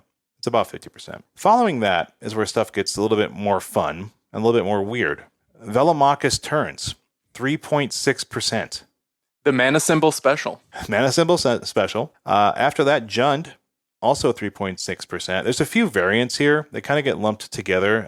There's like kind of a few Jund, Death Shadow type things. There's literal Jund. There is, I even saw like a new Jund Collected Company style deck that did pretty well in just this Saturday's challenge, I think was there. So when we're saying Jund, we're both including Jund Shadow, Jund with like Liliana and Bloodbraid Elf, and maybe even Jund Luris? Well, I think Jund with Liliana and Bloodbraid Elf does not exist anymore. The Jund that we are talking about is basically a far more efficient sort of Luris-y style Jund, right? They have Ragavan, they have Dothy Voidwalker, they may even have Torok because it can play as a 2-mana spell. So it's kind of being lower to the ground and using spells like Unholy Heat, using spells like Ragavan, using spells like Dothy because they're so hyper efficient. And they're sort of joining the efficiency game where they're saying my efficiency is going to be both proactive threats and reactive spells and hand disruption spells and get the job done that way. Are they playing Ignoble Hierarch from what you've seen for the most part, or? The Collected Company version did, because it kind of, I think it wants to get to Coco as fast as possible, or like some powerful 3-mana spells. So yeah, sometimes Ignoble Hierarch, I think typically not always in the more aggro style decks. All right, so those are, and then 3.6% also is a Blitz. Okay, so that's kind of like, we'll talk about, I think, a bunch of these decks after this. But Izzet Blitz, we saw kind of come out of the gate. This is especially if we had looked at this maybe the first 3 weeks. I think we'd see more Izzet Blitz than we are seeing Izzet Tempo. I will also note that I'm getting these names from the metadata on MTG Goldfish. And sometimes the names were not there, so I kind of did some data normalization. Like, they don't acknowledge that Velomachus Turns exists, which I think is funny. Like, they call it like four, like it's just like 4 colors, you know what I mean? Like MTG Goldfish does. It's just WRGB or whatever it is. Basically. And then I know that kind of early on they had some normalization issues between Izzet Blitz and Izzet Tempo. So I wouldn't be surprised if there's a little bit of weird overlap there, but you get the idea. And then after that, I want to give a shout out to 5 Color Elementals at 3.2%. So this is a deck that is winning, has definitely increased in popularity, has increased in cost along with it. And it's something that people I think are starting to pay attention to because of all the pitch elementals, the ongoing power of cards like Omnath. Yeah, I mean, Canister won the challenge with that deck today on Sunday, actually. Yeah, well, there you go. Be prepared for it to go up another 10% because of that. And then we got some old staples like Scapeshift. Grixis Luris is 2.6% in the last 3 weeks, but we have seen it rise on that. You know, on the timeline, it's becoming more aggressive, more compressed. We're seeing more Grixis Luris. This is where some stuff also is interesting, where Amulet Titan, an initial fear, I think, coming out of the gate with Urza's Saga is only 1.9% of our competitive winning meta. Humans at 1.6, Grixis Death Shadow at 1.6, Dimir Mill only 1.6. Not quite the terror that people are making it out to be. And then other, that's basically anything about 1.5% or lower, is 24.7%.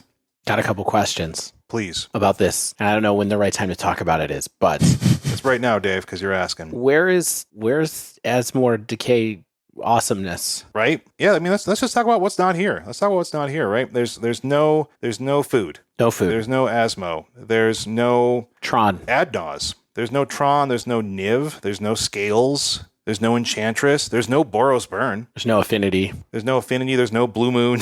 There's no Esper Control. Some of these decks are just either gone or didn't stick. Or they're just down in the 1.5%, which, out of a sample of 300, just a reminder, is 3 or 4, right? So they're lower than like 15 other decks, right? And that's what's good about Modern, is that you can play one of 30 different decks and have fun with them. But in terms of the competitive winning meta, some of the initial fears abated pretty quickly. Real quick though, we don't have confirmation that this is the winning meta, other than the fact that these are in top 32s of challenges, right? And these are and the prelims. These are 3.040s or 3.140s in prelims. Exactly. Yeah. Okay, so I guess this is kind of a winner's meta in a lot of ways then, because these are decks that have been qualified by wins, right? That's how we're getting the lists. Exactly. So, interesting. Yeah, the people, they won to get there. I thought it would be interesting to kind of look at these decks one by one. We've talked about so many of them. We don't have to get into the weeds on them, but I think what's interesting is kind of like establishing what's making them good potentially, and sort of saying like, what about these decks what are they leveraging from Modern Horizons 2, or perhaps from more recent sets that like really is kind of bringing them to the top, and then maybe how you guys would think about your plan of attack against them. Because what I think is more interesting than just kind of talking about these percentages, right, is what do we do with this information? Where do we go from here? And how do we try to, if we can, think about sideboarding, building our sideboards, building our decks? Because if you're still building a deck in a competitive like environment, let's say you're going to do a prelim randomly. You're going to do one of the daily prelims. Let's say you're going to hit up a challenge on the weekend, and you're still thinking like, I need to prepare for food. Like, maybe you don't.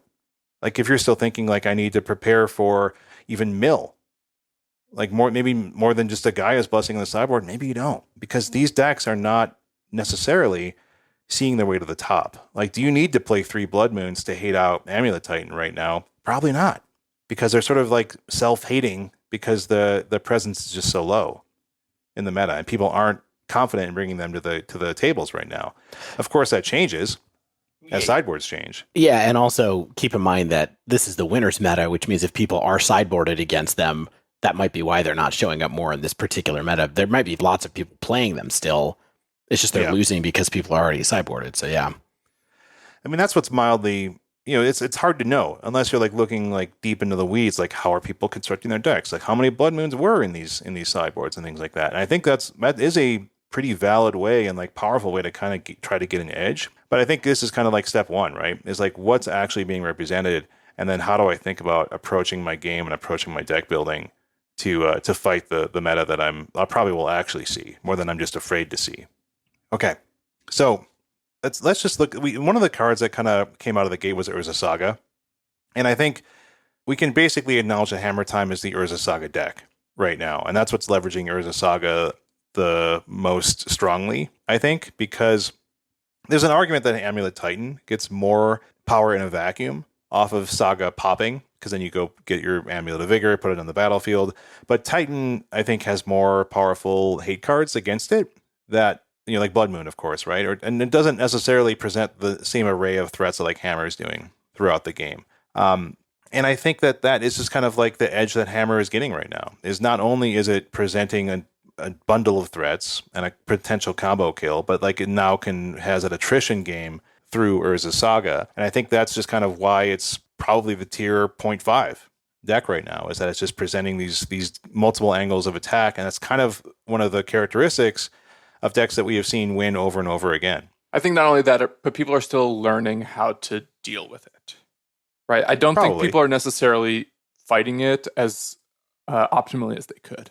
Because if we look at the ManaTraders results, and I'm sure if you look at the results in your data, like how many Shatterstorms are we looking at? Like we do see some Shattering Sprees, and they've been spiking in price as a result. But I think that there's just like a lot of decks missing that type of widespread artifact hate to deal with something as artifact heavy as this is. Yeah, I mean, I think people continue to sort of not represent enough cards like, let's say, Engineered Explosives is out there a lot. Sometimes people even main decking them, but I think people are sleeping on options like that. I think, like I talked about earlier on, is that I think the sideboard construction right now is, like it always is stretched in Modern. And so I think one of the goals that I have when I look at charts like this is, how do I narrow down my sideboard? Like, how do I think about what I'm actually going to face? How do I think about my matchups and say, okay, I need to think about this matchup a lot more than this matchup. And if I get hosed by it, that's not great. But right now I need to think about the mirror. I got to think about Izzet decks. I got to think about Cascade decks and maybe some control type strategies and, things like that. So I think like you said, Stan, is like, even with the popularity of a deck like Hammer, is how do you fight it? And it might not be the way you think it is. It might not be Kataki, even though like 2 weeks ago I was like, Kataki seems pretty good against it, but you only need a few artifacts to win. And if you can pay for them, you're good to go. Yeah. I want to talk about Izzet Tempo a little bit. Wait. Before we get off Hammer. Okay. So I'm thinking about other decks. So I just sent off a huge buy list, let's say, to Card Kingdom. And that's not like you at all, Dave. It's not like me at all. And it's a bunch of trying to trade, thinking about getting some store credit. I have Urza Sagas already. Do you think I should be looking at this deck to get, or should I not? Do you like playing decks like this? I mean, I like to play Prowess, and I haven't played a lot of. In fact, I don't know if this is really a great analog to either one of those, but it is kind of like a creature synergy aggro deck that is pretty cool. I already have Stoneforge Mystic. I just don't have Pure Steel. I mean, do you think this is a deck you would buy into? Does it have an up arrow next to it? Or do you think that having a target on its back is gonna cause problems? The deck like this is like, if it gets better, that's really bad, right? Like that's like going from 14 to 15, to 16% up to like 20 and continuing to stay where it is the kind of thing that people are going to figure out ways to hate it. Like maybe we'll see the return of like more sweepers. Maybe we'll see the return of control decks that are like, I can't rely on point removal. I've got to start thinking about Supreme Verdict again. I got to start thinking about Wrath of God again, or things like that.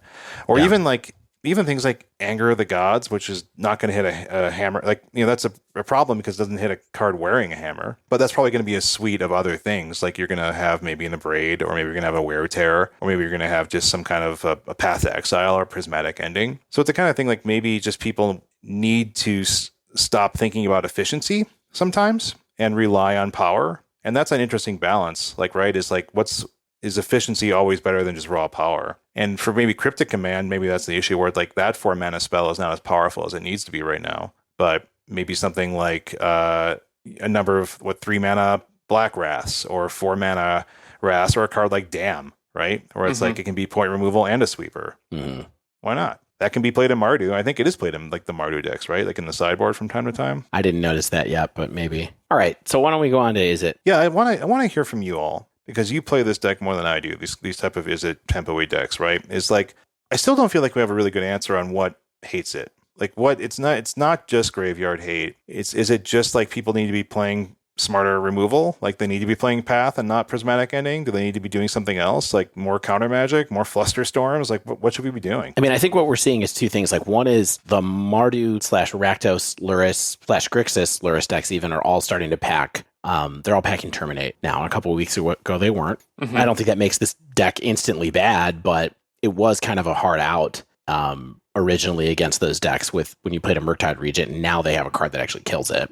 So I think that the metagame's adjusted a little bit in that sense, but I think, everywhere you look as far as results go, this deck is still doing fine. It put 2 decks in the top 8 at ManaTraders. I'm looking at the Modern Super Qualifier top 8 that just came in, and there's 1 in the top 8 of that. There's 3 Grixis Darcy decks in that top 8 that maybe we should talk about, including piloted by TSP Gendrick. But anyway, I think that this deck is still really good and fine, and this is probably the deck that I have the most of in Modern right now. I have this and Rakdos Luris, and by proxy I also have Mardu Luris and Grixis Luris then. I think this deck is good. I think, but I do think Graveyard Hate is hard against it. I think hard creature removal is stuff that you want to have against it, and I think good efficient counter spells are good in what you want against this, Stan. Also, Engineered Explosives and Chalice of the Void.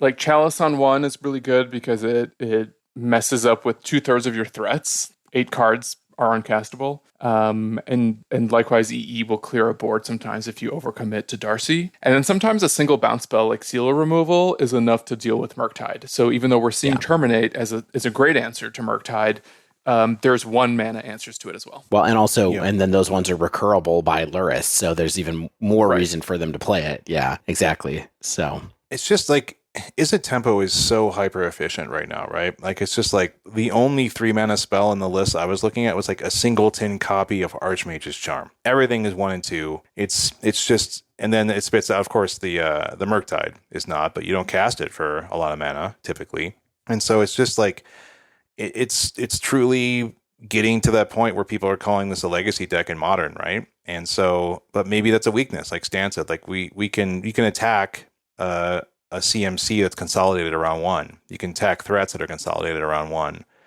and just hope to get rid of the Murktides through direct removal. And Stan, we talked about Crashing Footfalls. We kind of talked about this. Yeah. Well, we did talk about it a lot. But like we're still seeing these Cascade decks. We're seeing Living End. We're seeing Crashing Footfalls. Stan, how do you think people can most successfully fight what you're trying to do? It's actually a pretty similar plan as Murktide, and I think that's something that's really interesting about the current environment is that there's a lot of hate that goes both ways, even though the decks are so different. But the ways to hate on Footfalls is like bounce spells or Fatal Push for the Rhino tokens, Chalice of the Void or Engineer Explosives on 0, again to deal with Rhinos, because Rhinos are the strongest threat by a pretty wide margin. Like Spell Pierce or Flusterstorm, or really any counter magic for whatever you cascade into, which is Rhinos. Yeah, I gotta say, after watching this deck playing against these decks, I'm just gonna lump Living End in here right now too, just really quickly. There's, especially since they're just next to each other and the meta split again in this broader one, including ManaTraders. I used to think that this deck was kind of like a one-trick pony, and really, it's like, I'm not gonna call it Splinter Twin, but it's more like a interactive deck with a combo finish, I think, than it is just a combo deck. You know what I mean? Like, I've been really impressed by the lines that I've seen players with this play, watching some of the ManaTraders coverage and playing against players like this, just all the decisions that they think about when they're supposed to cascade, the fact that Violent Outburst lets you cascade at instant speed and Shardless doesn't, the fact that you get to play Subtlety in this deck. Like, there's a lot of decisions going on in here. I really think that this is more of I almost think that this is like the control deck of the format in some ways, because it's answers plus like an efficient threat package and not really like a straight up combo deck. But I don't know. What do you think about that, Stan? Like, I think even though the interaction is expensive, it's still good, and you have a lot of options of what you can do when you're playing these. Yeah, it's even though it kind of just folds to graveyard hate really hard, it's pretty specific graveyard hate. Like they really need to play Rest in Peace or Leyline or like Sanctifier Invect doesn't cut it because they have a bunch of blue creatures in their graveyard too. Yeah, and even Crashing Footfalls is different too, though, right? Because it's susceptible to different hate. So both of these decks are susceptible to different kinds of hate. But I think I've been impressed by the amount of interaction and how good it is in Crashing Footfalls. And I guess Living End's a little different. Like they do tend to pack a little bit less interaction than Footfalls does by kind of a long shot. But their interaction they do have more options for their play patterns than it seems like they do when you first look at these decks. Totally. The interaction in Living End is grief. And the interaction is Footfalls, it's adventure spells and like fury and endurance out of the board. Well, and Fire and Ice and oh, you're right. Yeah, Fire and Ice and Force and Negation. Command and Force and Negation. Like there's a lot of stuff going on, especially in the Footfalls deck. This is another deck that now I'm also thinking about building because I have a bunch of the core cards for this, but I do not have I don't actually have Crashing Footfalls or whatever, but I got those when they were like a quarter. Yeah, well, nice. They're not too much more than that now. I think they're like a $5 card now. Yeah, but still, that's a pretty big return. What is that, like 1,000%? 1,000 zillion %. God, I should have bought more. It's a big return, 1,000%. But I only bring it up by manner of saying that I don't think you should dismiss these decks as just like one trick ponies. I think there's a lot going on in the actual gameplay. I don't have like a lot to bring to the table about like preparing for decks like Rakdos Luris, for preparing against decks like Velomachus Turns and Jund and things like that. Do you all have anything that pops immediately to mind about some of these strategies? Like I know, Dave, you were playing the Rakdos Luris a bit. I mean, I think that it's graveyard hate and efficient creature 2-for-1s are really good against all these Luris-y decks. Graveyard hate is good because it's good against DRC and it turns off Luris as well, but bringing it in just for Luris isn't that great, but if you bring it in for DRC and Luris, then it's pretty good. And also the versions of this that have blue in them now have Snapcaster Mage as well, so that turns it off as too. They have Kroxa, which gets turned off as well, so there's a lot going on there with graveyard hate. That's the main thing I would think about, other than if you're just gonna like have a bunch of removal that just kills all their threats, because that's hard to come back from these decks, especially if you can keep them off Luris. Let's talk briefly about what's not here that you all are kind of upset about or depressed about or don't care about. Like it's just so weird to me that like Burrow's Burn is just almost not a thing anymore. Like it just was here for so long. Yeah, but it's not a thing in these metas. But then we look at the 18+ archetype breakdown from ManaTraders, and there's two red-white burn decks in that. This is another breakdown from Bamsing that we didn't talk about, but it's in the notes that he shared with the world. 2 burn decks got 18+ points in this tournament this weekend. So people could be sleeping, just not playing it. I think people are sleeping on it. Yeah, exactly. Another like still a thing that can win. Yeah. Yeah, especially because it can be a Luris deck as well. And P. Sully posted a really interesting list that was using Pyrite Spell Bombs as your Luris engine. I think in addition to Bauble, but no, it was even without Bauble. It was just Luris plus Spell Bombs. And I think even the Spell Bombs are on the side. So I think game 1, you're doing the typical burn thing, and then games 2 and 3, you can grind a Luris plan, especially against people who may have like incidental life gain. I guess, I'm sad to see Tron kind of toast. It's just not keeping up right now, but there's always options for Tron to get something that's going to turn the corner. Yeah, I don't know what's gone on with that. I mean, I guess that these decks, it might be the efficiency of a lot of different decks playing so many counter spells that make it kind of, counter spells that also come with really cheap threats that make it hard for Tron to keep up. I'm not sure why it wouldn't be good in this particular meta. It's not like everybody's running around with a lot of Blood Moon. It's not like everybody's running around with a bunch of like Void Mirrors. Like some people have Void Mirrors, but not everybody does. Stan? I think it's a couple things. We are seeing a fair number of both Blood Moon and Alpine Moons to deal with Urza Saga. We're seeing a ton of counter spells. And I think just like OG counter spell is really strong against Tron. Yep. Especially when you have decks that play like a turn 1 or a turn 2 threat that gets huge. There's also a lot of Force Negation around, which can get a Planeswalker if that's what their payoff turns out being. Yeah, and I think we're kind of forgetting about just some of them super efficient, like broad interaction. like prismatic ending sucks. Like you just get your expedition map. Right. You get your chromatic effect, just prismatic ended, and you're just like, well, I have nothing to do about that. I also have a hunch that Tron probably just cannot beat Hammer, like ever. I mean, it's like infect, O-Stone. right? Like just like O-Stone. Like Hammer's not always that fast. It's like a grindy deck. Like of course you do have combo wins, but I think those are actually less frequent than the grindy wins now. Mm-hmm. But like, yeah, it's just like I don't think you can beat the rest of the room. And then of course you can just sideboard in some prismatic endings as Hammer, and then you take care of that map, take care of that prismatic, and then you're just good to go for a while because you just take them off of Tron.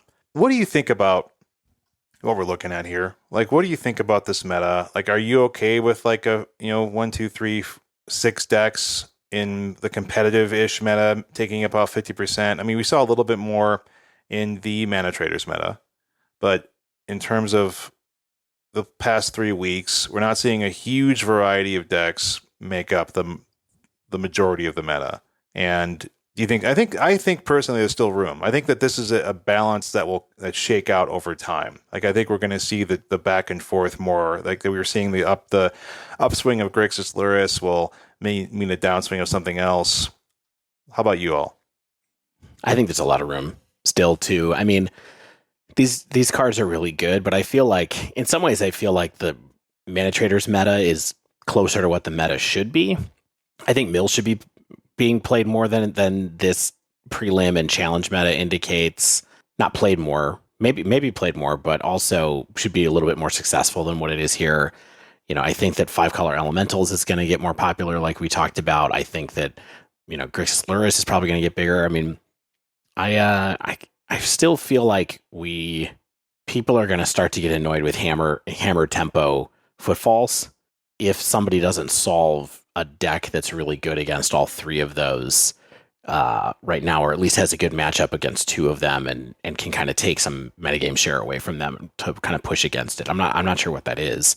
I'm not sure what the hero we need right now is, but I feel like there's something out there potentially. Well, isn't it Yellow Hat's bad Jeskai deck? It's certainly on the list of things I think people could consider, but those kind of decks are not easy to play. And so I'm not sure if a ton of people are going to pick up Jeskai Control, even though it's got a lot of options right now. But maybe. What decks are you guys wanting to play right now going forward? Are you sticking with what you have, or what are you thinking? Shane? I mean, I'm probably going to keep playing Hammer till it's hated out enough, just because I really think it's a very fun deck for me. Like, it speaks to me the way it is. Like, I also notice what's not on the list is, like, there's no Yogg, even though I keep feeling like people are like, Yogg is way better than it seems like it is, but, like, it's not showing up. I think it's just maybe a little bit too slow for what it needs to be right now. I mean, we had some people in the chat that were at a 2K in paper this weekend, and Yogg took it down. Now, of course, paper is very different from online quite frequently, but it is suspiciously missing from everything. I think it's also tough to pilot because it's like ultra sequency creature combo. You can do some stuff at instant speed. Young Wolf seems great against both Ragavan and Dragon Ridge Channeler, especially Ragavan. Mm-hmm. Yeah, I mean, that's actually what I would take to the store next, is because I want to play with it. Like, I don't need to play Hammer again at the store. I'll just take like Yogg or something like that. But yeah, I mean, I don't think I have like some magical answer against all these decks. You know what I mean? Like, I play Modern to have fun. Like, if I'm going to try to spec a tournament, I might evaluate in a different way. But, winning a league, winning the LGS, trying to go 3-1 or 4-0, take whatever I want. So Shane plays Modern to have fun. Dave, why do you play Modern? To win. Oh. No, I mean, I think, I'm moving soon. I'm moving to a place that is actually pretty close to a LGS. Yeah, your current place, notably far from any stores. Notably far from any stores ish. That you'd want to play at? Yes. I'm probably thinking that I'm just going to stick with Rakdos Luris or some Luris deck until that gets gone. Mm-hmm. See our last extremely controversial episode if you want to hear more about that.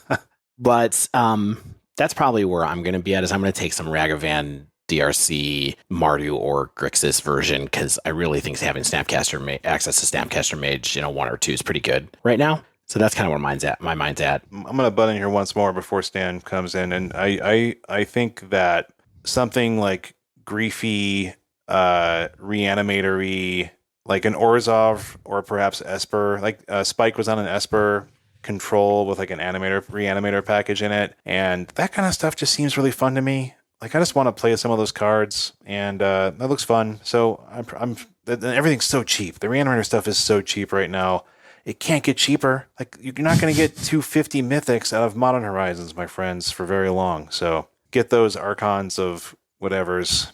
Stan, what about you? Well, I've got 2 decks sleeved up right now in my little double deck box, and those are Teamer Footfalls and 4-color Shadow. Whoa, you have Shadow. Okay. 4-color Shadow? What are you doing with Shadow? I have 4-color Shadow sleeved up. Well, a couple weeks ago, it was the week before last, there's this one player who just kept going 3-1 or 4-0 in the prelims with the exact same 4-color Shadow deck. And I was like, I have that. And I just thought it was interesting because it plays main deck Seal Removal and Goyf and Luris Bauble stuff. Mm-hmm. And I might try to run that out. I do love playing Is It Murktide? It's like one of my favorite decks to pilot in a long time. And I just didn't want to play it in ManaTraders, but I would still love to play it in paper. So I know I can always turn back to that. But I should probably... That's a fun paper deck, right? Like you get to like manipulate cards a lot, surveil. Totally, yeah. I think there's also probably some value in me sticking with Footfalls for a little bit, just because I learned a lot over the weekend, and I kind of have an opportunity to master a deck more because I have sort of that gap in my play right now. So that's what I would play. A lot of decks, all the cards. Stan, are you going to come out and play some F&M or Monday Night Modern with me sometime? Maybe. Yeah, I'll play Magic with you, buddy. You know, you're moving to the suburbs, but they're not that far. No, it's a suburb you're very familiar with for various reasons. Yeah, I got married there. Yeah. Dave, is it true that the reason you decided to move to this particular suburb is because when you came to my wedding, you kind of looked around and were like, this is nice? Two things. One is that's true. The other thing is that we actually, my wife and I actually both were vaccinated near there and had to drive through there on our way back from our vaccination appointments. And we were like, would we ever move here? It's so nice. We drove through it. We're both familiar with it. So then we started looking and we were like, okay. Because, we were going to move to the mountains or we're going to go hide somewhere. If you left me to move in with Shane, I would feel so betrayed. I'm so tired of him stealing my friends from me. Yeah. Well, Denver's always calling people. Saying, sup, you up? Hey. You up, boo? It's me, Denver. I got mountains. Well, until then, until we all move to the mountains with Shane, that does wrap up this week's show. If you haven't yet, make sure you subscribe to our podcast so you get the latest episode as soon as it comes out. And if you use Apple Podcasts, please leave us a rating and review. If you'd like to reach out to us directly, you can tweet us at @thedivedown, all one word, or email thedivedown@gmail.com. Thanks to everyone who provided feedback on our last ban episode. We didn't know it was going to be so popular. And it was maybe the most popular episode we've ever put out, that everyone agreed with everything we said. If you'd we didn't make any new enemies. Or new friends, it turned out. Yeah. Yeah. If you'd like to support the show, you can join our Patreon over at patreon.com/thedivedown. Also, shout out to ManaTraders for sponsoring our show. If you sign up for ManaTraders using promo code TheDiveDown 2021, all one word, you'll get 15% off your first 2 months of renting Magic Online cards. Not only that, you'll get better prize support when you play in the ManaTraders monthly tournament series. And we know you're going to do well after listening to this podcast, so make some money while you're at it. As always, special thanks to the bands Nowhere and Spaceblood for letting us use their music. And until next week, get out there and play more Modern!